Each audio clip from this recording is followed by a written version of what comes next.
Since June 24, 2022, when Roe v. Wade was overturned by the American Supreme Court, a discussion on unwanted children has begun in earnest. As part of the increasingly heightened abortion wars across the United States, people have asked, well, if so many children are born in crisis circumstances, and if so many people in the foster care system are unwanted by everybody, if there's so many children that need loving homes, who do not have loving parents, then what can be done, especially if in states where abortion is restricted, many more of these children are born, which in some states we're actually seeing? The answer to that, of course, is both very difficult, but also very simple. And that answer is adoption, which is a far more complex, nuanced, and difficult issue than even many pro-lifers have been willing to admit. On that subject, an incredible story is once again being discussed by the mainstream media. It's even being discussed by commentators across the political spectrum. And that's the story of Possum Trot. A new film called Sound of Hope on the Possum Trot story has been released by Angel Studios and is being promoted by a conservative media outlet, The Daily Wire.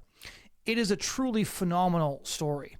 Beginning in 1996, the Reverend W.C. Martin and his wife, First Lady Donna Martin, crusaded for members of the 100-member Bennett Chapel Missionary Church in Possum Trot, East Texas, to adopt the most difficult-to-place children in the overwhelmed local foster care system. The Martins, who already had 2 biological children, adopted 4, and then spearheaded a miraculous 22-family congregational effort to adopt 77 children. This story and the docudrama telling that story are incredibly important in this particular cultural moment because they speak to us, not in maudlin ways, not in cheap ways, to the reality that there are unwanted children and that these children have often suffered extreme trauma and come from incredibly difficult circumstances, but highlight that at the same time, these children can be rescued. In a little town called Possum Trot, 77 of these children were rescued. And we were privileged to have Reverend W.C. Martin come on our podcast and to tell that story from his own perspective, how it all came about, how he and his wife decided that they were called to adopt children out of the foster care system, and how they convinced other families to join them in this crusade. And just so you know, he's in East Texas. His internet is really bad. He warned us ahead of time that his internet might cut out. It did, so we only have the video from the first bit of this conversation, but you'll be able to hear the audio all the way through. I feel like I'm the only one who sees these things. The Department of Protective Services can't stop this, and we need your help. Desperately holding on. Mama left us without warning. I want to love like Mama did. Adoption? How we gonna do this with all we got already going on? Can you imagine LaDonna or Prince O'Neill if nobody took them in? Wait for the day to come. I think they're here. Are you sure these people want us? No, sweetheart. I know they do. Time to carry on. The other night, my new son was terrified of the hot water. I will carry on. Church, it's time that we put our eyes on the children. Religious guilt can't fix a broken child's heart. Love can. Please don't give up on me. We got over 20 families that want kids. What town wants kids now? There shouldn't be a child without a home. We can turn this whole thing around. Time to carry on. And then the kids started coming with stories that just tore at your insides. We're doing something almost nobody else would. We're family. It's time that we do this together, church. What's happening with Possum Trot has the attention of the state. I am beautiful. I am strong. You were a gift, and you were only ever meant to be loved. I will carry you. All right, well, thank you so much for taking the time to join us today. Well, I'm so excited about it. We finally got the network together, and what a blessing it is, because I love doing this, and I thank God for it. And I want you all to know that this is my life. So I want it to go out great. I want it to go out good, fantastic. Want the hand of God on this at all times. So let's start at the beginning of this story. How did your family first decide to adopt children out of the foster care system? And what made you decide to ask for the children that nobody else wanted? What made us decide to do this It's because it was done through my wife, it's because of her loss of her mother, and she couldn't find peace nowhere. So she just said, Lord, if you can't take this burden off me, just let me die. And after the dose of it, the Lord said, you talk about all the love that your mother gave you, give it back to a child that does not know what love is all about. So she called up CPS, and they said, come on, we want you in. So they started the class. And during that time, we had to drive 120 miles round trip to take the CPS classes. And I was reluctant about it in the beginning because of my son. I got a son here who was born with severe brain damage, and that's what I was most concerned about him. But everything adjusted out right. We got involved, and now I'm glad we did. So what was the first step? You drove down 120 miles round trip, you took classes, and then how did they decide which children to place with you? Well, that was the state. We had such a remarkable caseworker, and she was such an awesome woman that she just knew how to place the right child in the right family at the right time. And this is what we done, because once we got our first two, at first she was reluctant about doing it, but then my wife said, I know those are my children. And we went to talking to the Lord about it. We ended up bringing the children in our hotel in Mercedes. And I'm not going to tell you no joke. There was a number. They were tough. But, I just feel like that ain't no child going to outsmart me and get around me. So you were the first one. So going through your story, it was your wife. She lost her mother and then realized that she felt called by God to give that love onto another child. You got involved with fostering to adopt children, but how did your community collectively decide that this was something that they wanted to do? You're breaking up real bad. And how do we get the church involved? Yeah, how did the community collectively decide? Yes. And I'm thinking I'm answering the question correctly. Yes. Well, the church, when we got our two children, there was a little boy ahead of ours. His name was Nino. He was the first one. And then we got Tyler and Mercedes. My wife's sister got him because she only wanted one child and we had one child. So she got him, and then we wanted two. So when they brought our two, we went to the church, and we began the members saw the children and said, we'd like to do this, but we don't want to drive, and we don't know if we ought to do it or not. But then I found out and looked in the Bible and found all the scriptures concerning the adoption, and went to preach and start teaching what it meant to adopt, because I found out that all of us who are children of God, as a child of God, we've been adopted into the royal family of God. So I got back in it. I got in it, started preaching about it, and they said, we don't want to drive that far. So I went to the state and asked them, if can they come to our church to do it? Because they said if I can find 8 families that would be willing to adopt, they would do the classes at our church. And we ended up finding 13 families the first go round. That was the first time they came down there. They had 13 families that they was teaching. And it really put a heavy workload on those caseworkers. That's what I was going to ask as well, because you pastor a relatively small church. So how did the community absorb and care for these children with all of the things these children had been through?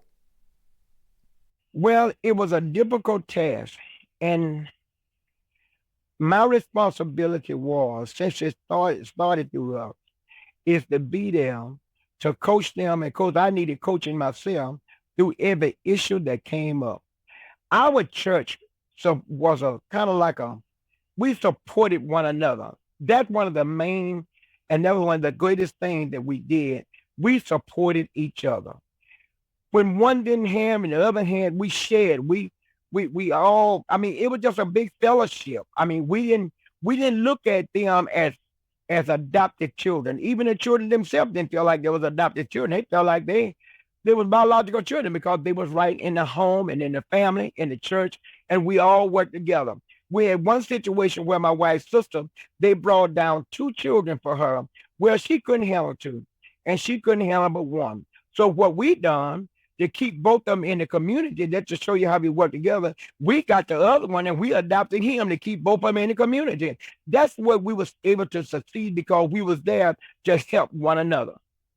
So just for the viewers who don't understand, what is the Possum Trot community like? So there's your church, and then there's this community. What is this community like?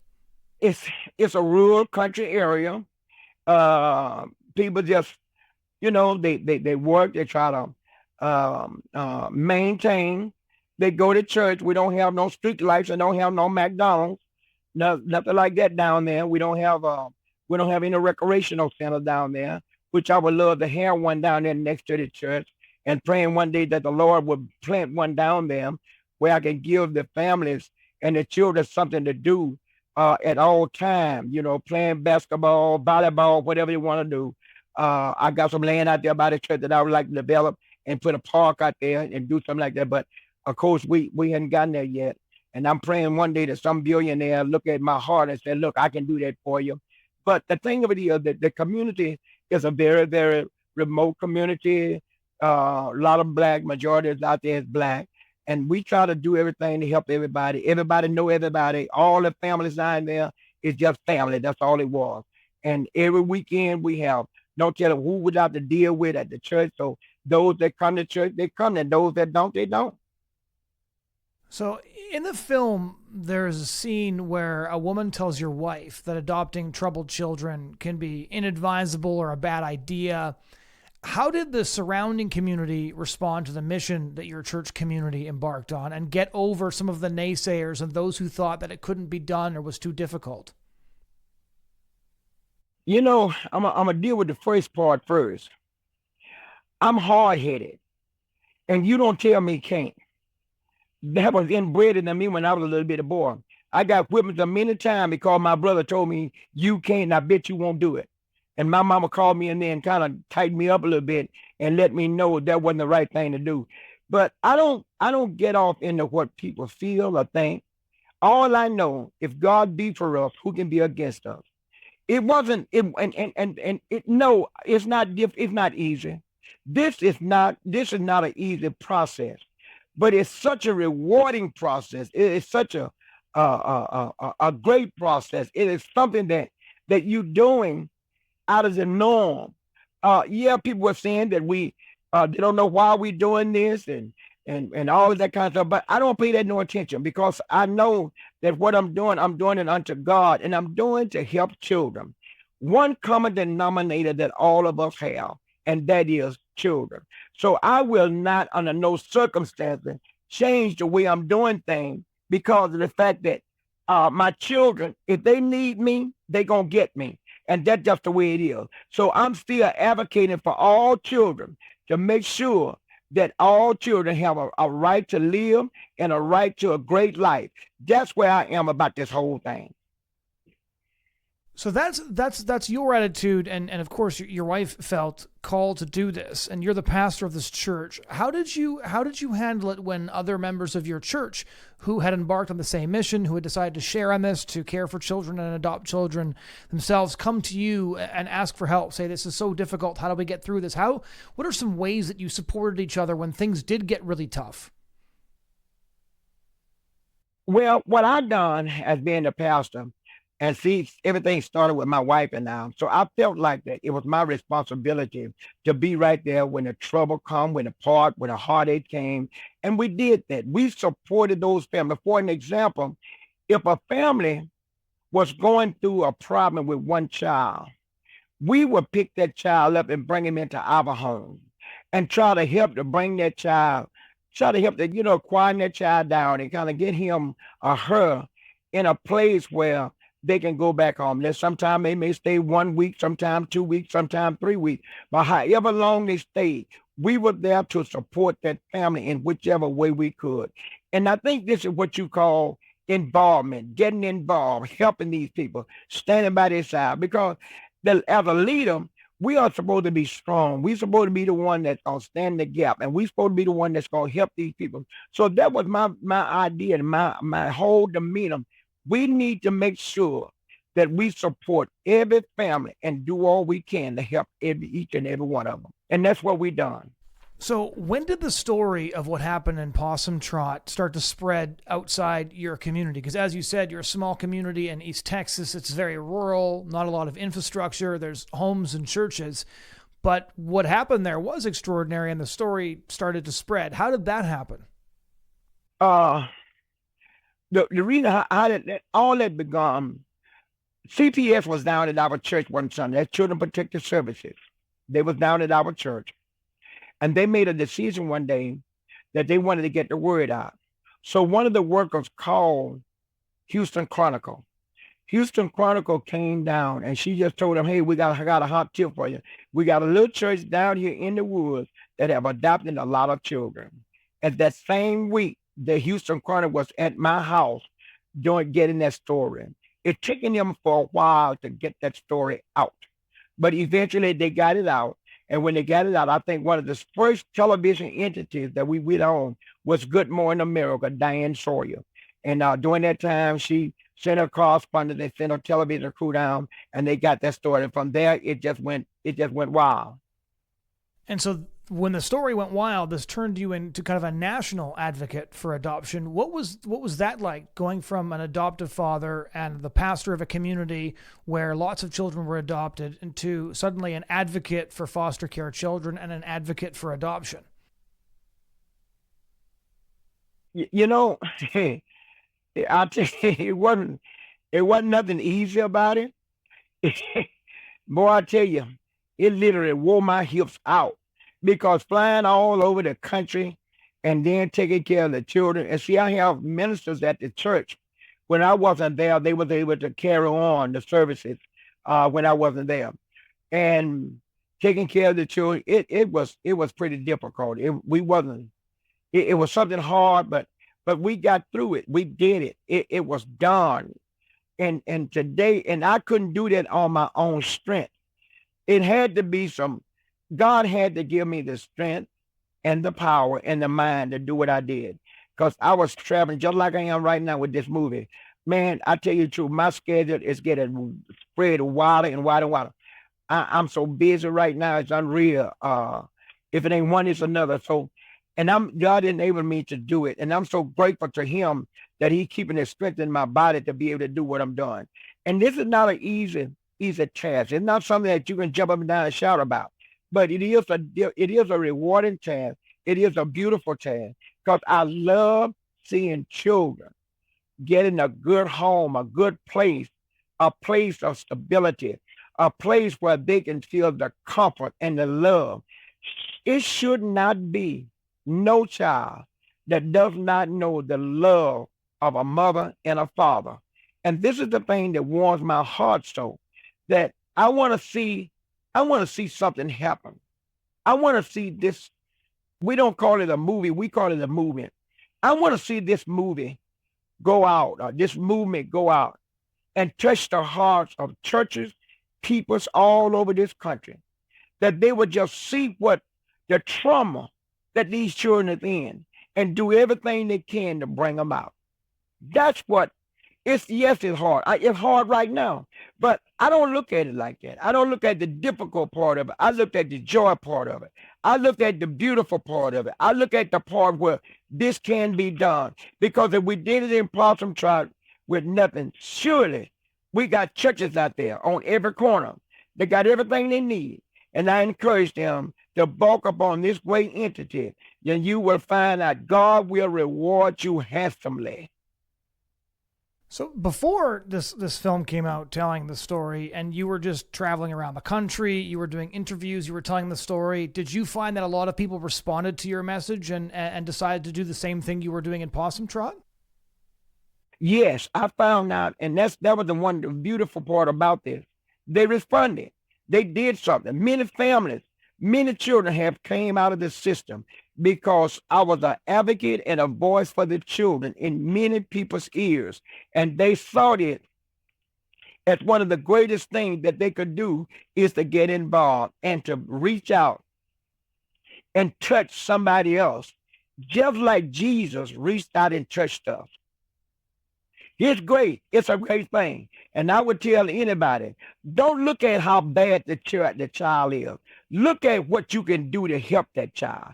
Stop thinking about that the children gonna be this and they're gonna be this. Don't look at it like that, because all of us was bad one time. All of us done stuff that we shouldn't done in our lifetime. And we still got some bad ones right now. So it's not just them that's bad. All of them got some stuff. So the thing of it is, we need to start stereotyping what we're looking at here and start doing something about it. Until we do something about it, we're going to deal with it two ways. We're going to deal with it now, or we're going to deal with it later when they get 18 years old and all they know is that abuse and all that kind of stuff. They get on the street and they're going to do the same identical thing. When they first approached you and asked if they could make a film, a docudrama about the story, about essentially the life of you and your wife and your family, and also of your church community, were you nervous? What was your response to this? Because it is a lot of attention focused on your story and your church. Man, I almost fainted. You know, to say something like this is finna happen in Possum Trot. Come on, now let's be real. Back in them woods, or you gotta be kidding me. Somebody got to be yanking my leg or pulling my chain. It's no way in the world. So this was something this was one of the most amazing things in my life, other than me being called into the ministry and start pastoring a church. This was so amazing that I'm telling you, I don't even have words to say. All I know that God did it. He had a purpose for it. He had a reason for it. And I am excited about it.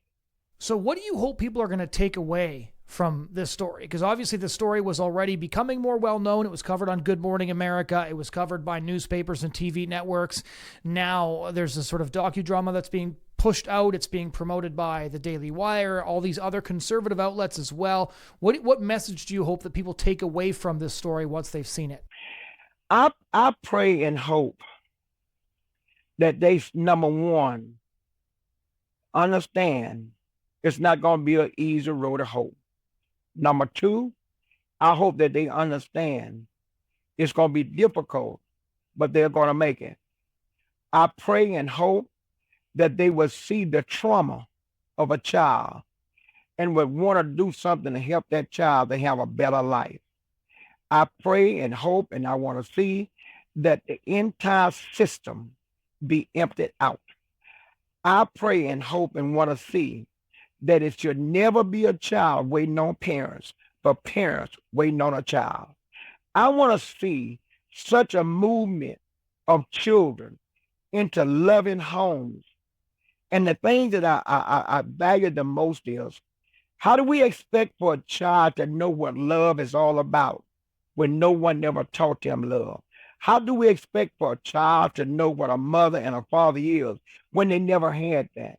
So I think now that we owe a lot to our children to try to do something about to help them, to understand their life have worked. We don't have a clue what locked in that system. We could have preachers and teachers and missionary workers and pastors and presidents and we got all kinds of stuff locked in it. These are some brilliant children, but they just need somebody to come along and help them and to guide them through the process and to find and know for a fact that God has purpose for their life. Everything that God did, they are here, but everything that God did was good. So I really pray and hope that we get this message and get it deep down in our bones, that there will be a expedient turnaround in the system. I pray that the system itself be fixed, that it won't give people such a hard time in getting children out of this system. If you got a good family, I'm not telling them to put a child in a home of a thief or a robber or murderer. But if there's a good family out there, let's get those children in those homes and love those children through the process and love them out of this stuff that they are in. That's what I hope and pray. The final question is, in a lot of the interviews you've said that throughout this process, there's a lot of dark moments, a lot of hard moments, a lot of trauma that's dealt with, but there's also a lot of beautiful moments that make you realize it's all worth it. Would you share one of those moments with us? You know, if you look at the movie, The Sound of Hope, the Possum Trot story, there's a scene in there where all the family was going through harsh, they was going through a rough time. And the bishop got up and said, I know you all are hurting because I feel it too. He said, but God never told us it's going to be easy. So everybody that's going dealing with something, I want you to get up and come on up here around this cross and let's ask God. And they began to pray. And because of the prayer, and then way over at the end of the movie, you see the sun shining bright. All of the families is together and they're just having a party. I mean, they're enjoying themselves riding horses, on four-wheelers. They're just having a party out there, eating barbecue ribs and chicken and filleted catfish and playing music. Those are when you see those joyful moments. It's joy in my heart when I see a child. We got one little girl that she was determined to kill herself. But this little girl right now has got her bachelor degree, and she's going for a master's degree in child psychology. She said that I want to help children and help those that's coming behind me, that they won't have to go through the same thing I did, that they know that they got purpose in his life. This little girl, she done found her purpose, and she's a beautiful young lady. She's doing a marvelous job. And we got others, who have done great things and doing great things. They just didn't get away from us and threw their life away. A lot of them got families and all that kind of stuff. I got grandchildren coming out of my ears and still got some in layaway. But all of this is my joy. That's my peace. To see my children doing something worthwhile with their life. They're not in jail. They hadn't been killed or murdered or anything. This is what I wanted to see all along. At least they got a stable life, got jobs, and taking care of their family. That's my piece about it. Well, thank you so much for taking the time to share the story with us. God bless you, my brother. Y'all be blessed and take care. And if I don't see you no more, I'll see you in the rapture. Thank you so much. Thank you for joining us for this conversation. If you want to hear other conversations like it, you can subscribe to this channel. You can also find our content wherever you get your podcasts, or you can head over to thebridgehead.ca where we post both written commentary and video. Thanks so much for joining us.